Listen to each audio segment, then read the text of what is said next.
जय महाकाल। जय महाकाल। पिताजी, यह प्रश्न एक भक्त के द्वारा व्हाट्सएप के माध्यम से पूछा गया है, जिनका नाम स्मृति है। वह लिखती हैं कि अभी मेरी नंद का गर्भपात हो गया तो मुझे बहुत कष्ट हुआ। तो मेरे मन में यह आया कि आखिर गर्भपात क्यों होता है, इसके पीछे क्या कारण है? क्या कोई कर्म ऐसा होता है जिसके कारण गर्भपात होता है? सभी कुछ कर्मों के ऊपर दोष नहीं दिया जा सकता, क्योंकि गर्भ रुकना हमारी एक शारीरिक प्रक्रिया है। और यह भी आप जानते ही हैं, जब हमारे शरीर में शक्ति कम होगी, मतलब बल की कमी होगी, तब भी उस चीज़ का पूरे सही ढंग से प्रोसेस संपूर्ण नहीं होता है। लेकिन हम इसको यह भी नहीं कह सकते हैं कि इसमें कर्म का कोई भी लेना देना नहीं है। इस प्रश्न के कई उत्तर हैं। सबसे पहला कारण जो होता है वह यह होता है कि हमको शारीरिक जब कमज़ोर होती है तो हम अपने ही शरीर को जीवन मतलब अन्न खा के उससे ऊर्जा प्राप्त करके अपने शरीर को ऊर्जावान करते हैं। लेकिन जब कोई एक स्त्री एक गर्भ को धारण करती है तो वो एक साथ दो व्यक्तियों के जीवन का ऊर्जा इकट्ठी करती है, ताकि उन दोनों की ऊर्जा में कोई कमी ना हो सके। और अगर स्त्री की ऊर्जा में कमी है तो स्त्री कमज़ोर होती है और उसे नींद अधिक आती है, चक्कर आते हैं, आदि आदि क्रियाएं होती हैं। और यदि कमजोरी है और फिर बच्चे को वो पूरे ढंग से उसको पौष्टिकता नहीं मिल रही है, ऊर्जा नहीं प्राप्त हो रही है, तो बच्चा भी कमज़ोर हो जाता है, जिसके कारण बहुत लोगों के गर्भपात हो जाते हैं। और दूसरी चीज़ यह भी होती है कि जब हम गलत प्रकार से सेक्स क्रिया करते हैं तो उससे भी इसके ऊपर प्रभाव पड़ता है। इसका भी बहुत बड़ा योगदान होता है। यानी हम अगर देखेंगे तो गर्भपात में एक तो बल की कमी, यानी उस समय हम स्त्रियों को अधिक पौष्टिकता भरे चिकना और इनसे बचते हुए, जिससे हमें अधिक से अधिक पौष्टिकता प्राप्त हो, जैसे कि हम फल खाएं, हरी सब्जी खाएं, तो हम जब अधिक से अधिक पौष्टिकता लेते हैं तो हमको भी उससे लाभ होता है और हमारे बच्चे की भी तीव्र विकास होता है। और इसको हम लोग देखते भी हैं। जब आप डॉक्टर के यहाँ जाइए, जैसे कि मेरी धर्मपत्नी जब गर्भावस्था में थी, तो जब मैं गया तो उन्होंने कई प्रकार की विटामिन की गोलियां दी, लेकिन सब चीज़ें दूसरों के लिए होती हैं। उसी समय उनके ही परिवार का कोई मिलने वाला आया, वो भी गर्भ से था, तो डॉक्टर ने कहा कि आप विटामिन ना लेके आप ये फल खाइए, ये फल खाइए, ये फल खाइए। मतलब इस मेरा कहने का तात्पर्य ये है कि दवाई से ज़्यादा ताकत आप खुद, या तो सब्जी फल, जहाँ से भी हमें जो प्रोटीन जो बच्चे के लिए लाभदायक है और हमारे लिए लाभदायक है, उसी का हम अपने भोजन में उपयोग करें। अगर हम सही प्रकार से पौष्टिकता भरा भोजन करेंगे तो उससे हमारा बच्चा भी स्वस्थ और दिमाग से मजबूत होगा। सुंदर तो सभी के माँ के बच्चे होते हैं, क्योंकि माँ की दृष्टि तो सभी बच्चे सुंदर हैं। इसलिए पौष्टिकता से हमारा बच्चे का ज्ञान वर्धन हो जाता है और उसको एक सही प्रकार से अंदरूनी शक्ति भी प्राप्त होती है, जिसको कि हम लोग देखते हैं कुछ बच्चे होते हैं जो शरीर से बहुत कमज़ोर होते हैं।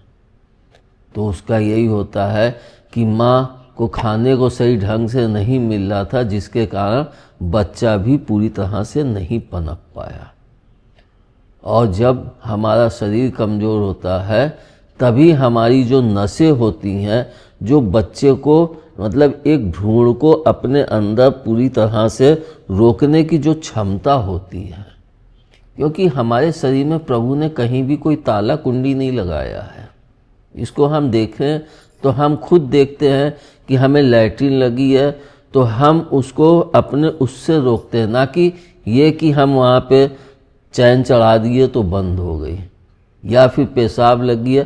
तो ये सब प्रभु की देन है कि हमारी नसें ही उनको रोकती हैं और उनको रिलीज भी करती हैं, और यह सब कुछ हमारे दिमाग से जुड़ा होता है।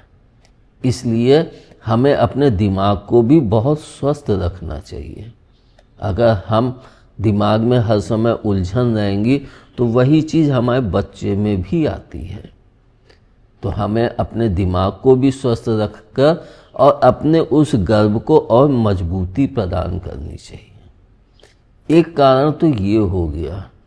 अब दूसरा कारण आपने जैसे कि कहा कि इसमें कर्म का भी कुछ लेना देना है, तो वो भी बात आपकी उपयुक्त है।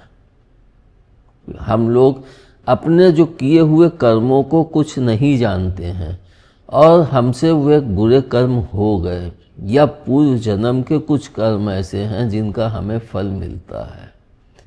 एक तरह से तो मैं यह कहता ही हूँ कि व्यक्ति को जो उसका संपूर्ण जीवन होता है, तो एक उसकी आयु जो मैंने समझी कि 80 वर्ष मैं लेके चलता हूँ, जिसमें से 40 वर्ष वह व्यक्ति अपने पिछले पूर्व जन्म के कर्मों के अनुसार जीता है, और जो आगे के 40 वर्ष होते हैं तो वह इस जन्म में जो उसने कर्म किया है तो उसके अनुसार जीता है। लेकिन हमें बच्चा अधिकतर 40 वर्ष के अंदर ही प्राप्त होता है, तो वह हमारे पूर्व जन्म का कर्म भी हो सकता है और इस जन्म का भी कर्म हो सकता है। इसका भी सबसे बड़ा कारण कि आप ये सोच सकते हैं कि एक तरफ तो आप कह रहे हैं कि 40 वर्ष तक पूर्व जन्म का मिलता है, फिर इस जन्म में 40 वर्ष से पहले क्यों? तो आप लोग देखते हैं ना, VIP जैसे पहुँचे दर्शन करना है तो एक शॉर्टकट से भेज दिया जाता है। उसी तरह से हमने अगर कोई बहुत बुरे कर्म किए हैं तो उनका फल हमें तुरंत प्राप्त होने लगता है। अगर किसी ने हाय दे दी, आपने किसी के बच्चे के साथ वो किया है, उसकी हाय लग गई, तो वह आपको तुरंत इफ़ेक्ट करेगा। और हमने इसको देखा भी है, जैसे कि विज्ञान तो नहीं मानता है कि पूर्व जन्म का कुछ लेना देना होता है, लेकिन मेरे सामने एक केस आया था जिसमें एक बच्ची के जन्म से ही लैट्रिन का छिद्र नहीं था। तब डॉक्टरों ने उसके ऑपरेशन करके उस लैट्रिन के छिद्र का निर्माण किया। तो जब मैंने इसको देखा तो इसको मैं फिर गहराई से सोचने भी लगा, और इसके पश्चात इस चीज़ को मैंने फिर से अभी से कुछ समय पहले, शायद 5-10 साल पहले ही मेरी नज़र में, कि एक व्यक्ति को लैट्रिन के स्थान पे काफ़ी जैसे घाव हो गया था। तो वह कि डॉक्टर उनसे कहने लगे कि अगर यह नहीं सही होगा तो लैट्रिन का एक अलग से रास्ता बनाना पड़ेगा। तो यह सब हमारे पूर्व जन्मों के ही कर्म किए हुए हैं, जिनका हमें अब उनका मतलब एक तरह से उसका भोग अब हमें प्राप्त हो रहा है। और जब मैंने उस कन्या का देखा तो मुझे उसका जो पूर्व जन्म का जो पाप दिखा, तो वह यह था कि उसने अपनी सास के जो लैट्रिन करती थी तो उन्होंने उसकी जगह पे कपड़ा या जो भी कुछ लगा के उसको तकलीफ़ दी। तो एक स्त्री जो तुम्हारी सास है, अगर तुमने उसके साथ यह हरकत की है तो वह कितनी बड़ी दुष्टता है। तो उस कर्म का फल प्रभु ने ये दिया। लेकिन आज का विज्ञान इतना सामर्थ्य है कि उसने एक नया मार्ग आपको दे दिया। तो यह भी आपके कुछ अच्छे कर्मों का ही फल है कि वह डॉक्टर एक नया मार्ग बना सके, वरना अगर आपके इतने बुरे कर्म होते तो शायद आप जीवित भी न बचते। और इसमें मैं यह भी कहना चाहूँगा कि सिर्फ स्त्री के ही कर्म नहीं देखे जाते हैं, स्त्री पुरुष दोनों के ही कर्म को देखा जाता है। अगर पुरुष के कर्म खराब हैं तो भी उसमें व्यवधान आते ही हैं। इसका उदाहरण अगर हम देखें तो इसका सबसे बड़ा उदाहरण तो हमें आजकल के डॉक्टर लोग ही देते हैं। अगर किसी स्त्री के कि बच्चा नहीं हो रहा है तो पुरुष और स्त्री दोनों के जीवाणुओं को चेक करते हैं। जो भी टेस्टिंग करते हो वो मुझे ज्ञान नहीं है, लेकिन पुरुष के भी करते हैं, स्त्रियों के भी करते हैं। अधिकतर पुरुष ही इससे भागता है टेस्टिंग कराने से। स्त्री से कहता है तुम करा लो, और जब स्त्री की टेस्टिंग सही आ जाती है वो अपनी टेस्टिंग कराने से भागता है। क्यों? भय लगता है, या फिर उसने कुछ गलत हरकतें की हैं जिसको कि वह छुपा रहा है, बता नहीं रहा है, जिसके कारण उसके अंदर वे जीवाणु उत्पन्न होना ही समाप्त हो गया है। तो डॉक्टर लोग भी स्त्री और पुरुष दोनों के ही जीवाणु चेक करते हैं, तब वो कोई निष्कर्ष दे पाते हैं। उसी तरह से हमारे कर्म भी पुरुष और स्त्री दोनों के ही ऊपर निर्भर होते हैं, तब वे एक सही फल की प्राप्ति उस जोड़े को प्राप्त हो पाती है। इसलिए हम हमेशा कहते हैं कि जो भी कर्म करो अच्छे से करो, बहुत सोच के करो। किसी को गलत कर्म का वो ना हो कि उसको उसका प्रभाव झेलना पड़े, और जब वह उस गलत कर्म का प्रभाव झेलता है तो व्यक्ति बहुत दुखी होता है, और दुखी होकर उसके मुंह से हाय ही निकलती है कि मुझे ऐसा किया, अगर ये ना होता तो। इस कारण से हम अपने कर्म को बहुत अच्छा करें। और इसमें तीसरी चीज़ भी एक सबसे बड़ी जो होती है कि आजकल स्त्रियां जो होती हैं उनको मेहनत नहीं कराते हैं लोग। वे क्या कहते हैं, डॉक्टर के पास आप जाएंगे तो कहेंगे तुमको ये कमजोरी है, ये है, तुम ये दवाई लो और टोटल बेड रेस्ट करो, मतलब कुछ मत करो, बेड रेस्ट करो। लेकिन वही हमारे पूर्वज लोग क्या करते थे कि जब स्त्री गर्भ से होती थी तो उसे कहते थे पोछा लगाओ, बैठ के चक्की चलाओ। तो चक्की में क्या होता है, ये हाथ चलते हैं, जिससे हमारी जो नसें होती हैं वो मजबूत होती हैं। और जब हमारी नसें मजबूत होती, बैठ के पोछा लगाने से हमारी ये सब चीज़ें एक मजबूती मिलती है। ये जांघें जब आप बैठेंगे और बैठ के पोछा तो ये सब चीज़ें हमारी मजबूत हो जाती हैं। और हमें यह भी ख्याल रखना चाहिए कि बच्चे का पूरा भार हमारी कमर के ऊपर ही होता है। इसी कारण से स्त्रियों की कमर में बहुत बल पड़ता है, जिसके कारण उनको चलने में दिक्कत होती है। क्योंकि एक तो वे अपना तो वज़न उठाए हुए हैं, फिर साथ में बच्चा भी 6 किलो का, और अगर आप हाथ में 1 किलो का वज़न भी 2 घंटे 5 घंटे लेंगे तो आपका हाथ पीड़ा देने लगेगा। फिर एक स्त्री 9 महीने धीरे धीरे बच्चे का वज़न बढ़ता ही जाता है, तो उसको कितनी तकलीफ़ होती है। इसी कारण कहते हैं कि जब एक स्त्री एक बच्चे को जन्म देती है तो एक तरह से वह भी एक नवीन जन्म प्राप्त करती है।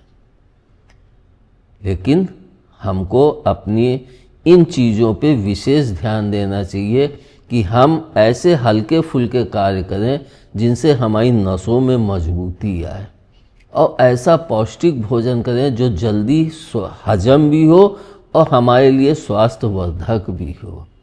और अगर हमसे कोई बुरा कर्म हो गया है, हमें नहीं भी ज्ञात है, तो भी हम प्रभु की भक्ति में लीन हो जाएं। मतलब नाम जप करें, जो भी करें। मैं ये नहीं कहता हूँ कि आप दिन भर बैठ के करो, लेकिन 1 घंटे सुबह बैठ गए, फिर जब आपकी इच्छा हो शाम को, लेकिन करो।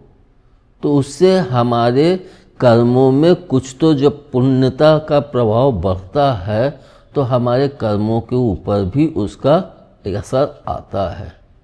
इसलिए अगर हम इन चीज़ों पे विशेष ध्यान दें कि अपने भक्ति की तरफ उन्मुख हो जाए तो उससे हमारे बच्चे के अंदर भी एक भक्ति का प्रभाव आने लगता है। इसी कारण हमारे सनातन धर्म में जो अभिमन्यु का उल्लेख किया गया है उसको भी गर्भावस्था में ही चक्रव्यूह भेदन का ज्ञान प्राप्त हुआ था। इसीलिए कहते हैं कि जब पेट में बच्चा हो तो अच्छी अच्छी बातें करो, माँ को रोने मत दो, माँ को कोई पीड़ा मत होने दो ताकि बच्चा स्वस्थ हो। लेकिन हम सभी पहले बच्चे में तो बहुत ध्यान देते हैं, खुश भी होते हैं कि मैं पिता बनने वाला हूँ, माँ बनने वाली। उसके बाद अगर कन्या हुई या वो, तो व्यक्ति उसके बाद फिर धीरे धीरे उस तरफ से एक तरह से वह भाव नहीं रह जाता है। इस कारण हमें इन सब चीज़ों पे ध्यान देना चाहिए कि स्त्री से हल्की फुल्की मेहनत कराएं, हल्का फुल्का भोजन दें जो पौष्टिकता से भरपूर हो, और उसके स्वास्थ्य के लिए, उसके मनोरंजन के लिए सभी उपाय करें जिससे कि उसको लाभ मिले और हम भी एक स्वस्थ बच्चे को प्राप्त कर सकें। धन्यवाद। जय महाकाल। जय महाकाल।